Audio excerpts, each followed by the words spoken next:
Hello and welcome to this live looping tutorial. My name is Hobbit and I'm going to teach you the basics of how to set up your very first loop. So there are many different loopers and they all work in different ways. The main thing is they all have a different number of tracks. So for example, the Boss RC300 has 3 tracks. The Boss RC505 has 5 tracks. But for this demo, I'm going to be using the TC Helicon VOICELIVE Touch 2 and I'll be using 6 tracks. The first thing you need to do is to set up your looper. This is connecting your microphone, headphones and outputs to your sound system. Plugging in your outputs. Firstly, make sure that your looper is sending a stereo mix to both the left and the right. Sometimes you will have a dry mix sending to the left and then a wet mix sending to the right. But what we want to do is have the looper sending a stereo mix to both. Secondly, make sure that any metronome is switched off. We do not want to be hearing any metronome coming out of the mix. Plugging in the microphone and setting the gain. So once we have plugged our microphone into the mic input, we want to set the gain so that we're not beatboxing too loud into the looper. To do this, we want to beatbox as loud as possible into the microphone while turning the gain up. If it goes into the red, we want to bring it back down so it disappears.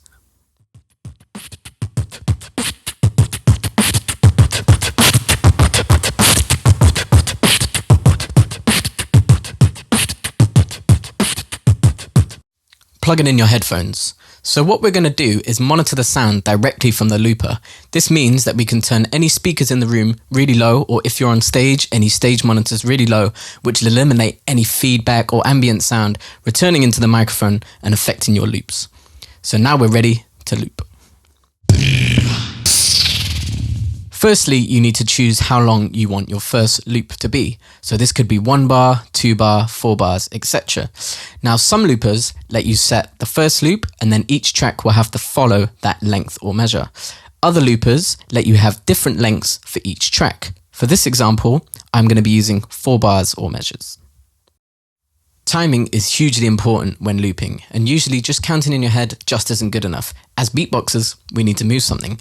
So just moving your hand or tapping your foot will help you keep time. 1, 2, 3, 4, 2, 2, 3, 4. We are going to start and stop recording the loop on the first beat of the bar. So for example, 1, 2, 3, 4, 2, 2, 3, 4, 3, 2, 3, 4, 4, 2, 3, 4, stop. Recording your first track. When learning how to loop, it is useful to lay down a guide track. Use percussion, keep it simple, this will be your own metronome. Also, remember, for the last beat of the bar, use a unique sound so that you know it's coming to the end of this bar. For this example, I will lay down a 4 bar of hi-hats.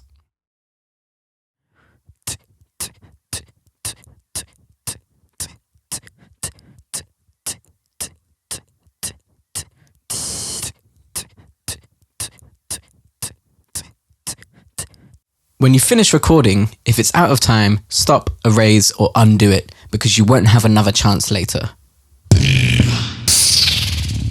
Now I'm going to double up the first loop of hi-hats that I've created, exactly the same as I did originally. Now this will add depth by creating a chorus effect and also iron out any small timing issues that may have occurred. When I do this, I'm going to stay on the same track so that the new sounds are going to merge with the existing recording.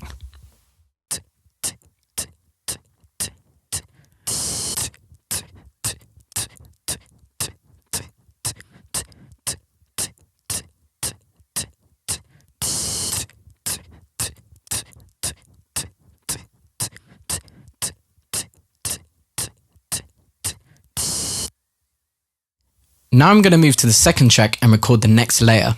This time, I'm going to layer up 2 different types of percussion. Firstly, I'm going to lay down a shaker, listen to it, let it run back, and then lay down a hi-hat over the top to create 2 different layers.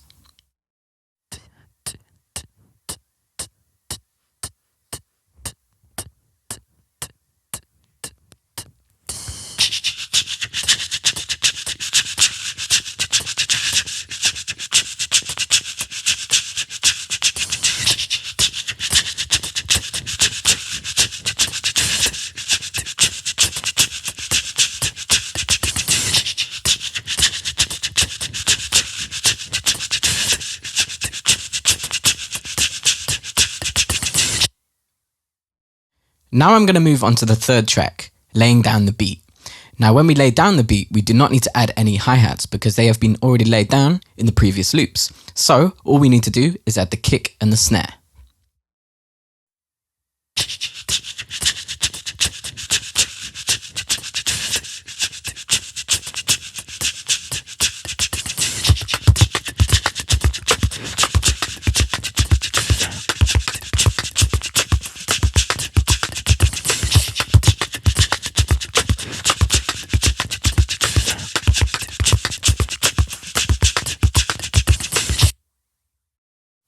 Now we move on to track 4, laying down the melodies. First, we want to lay down one melody, play it back, listen, and then we can add harmonies on top.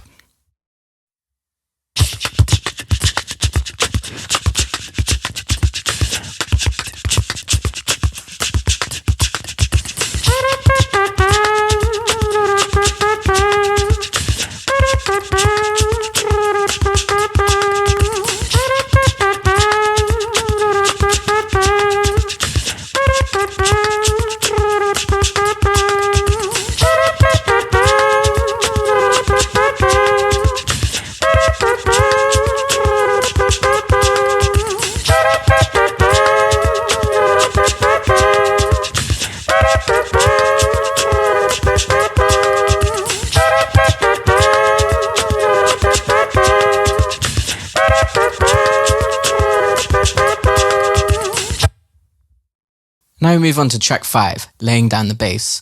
So you want to use your preferred method of creating vocal bass and lay that under the melodies, keeping in key with them.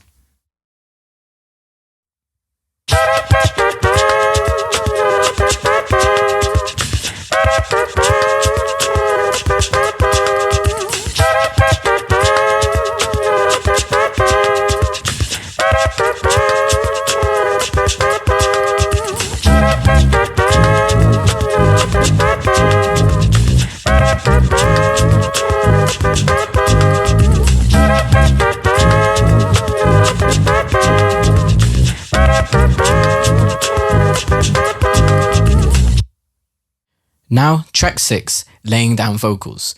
We want to add a 4-bar of a vocal hook to finish off the track.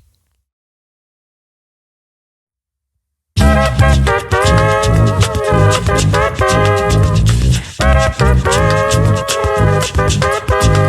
don't know now what the people say. You don't know now what you gonna do today. You don't know now what the people say. You don't know now what you gonna do today. You don't know now what the people say.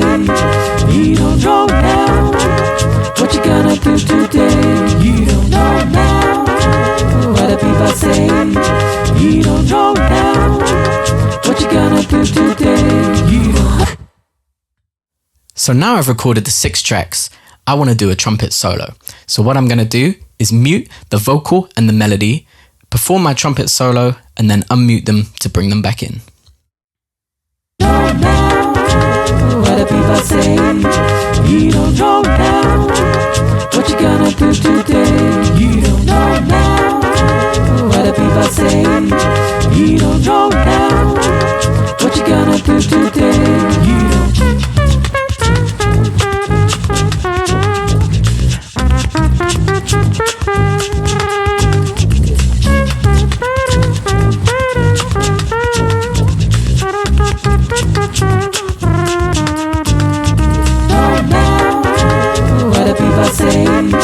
You don't know now what you gonna do today.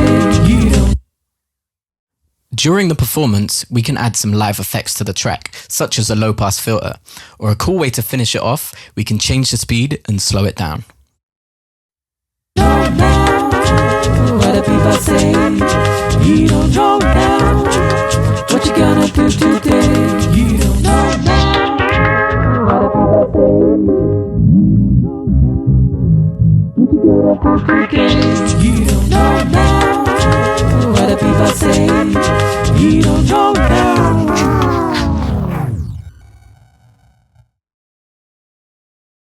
Thank you so much for watching. Once again, my name is Hobbit, and I hope you have a lot of fun looping. Don't forget to link your videos up to Human Beatbox.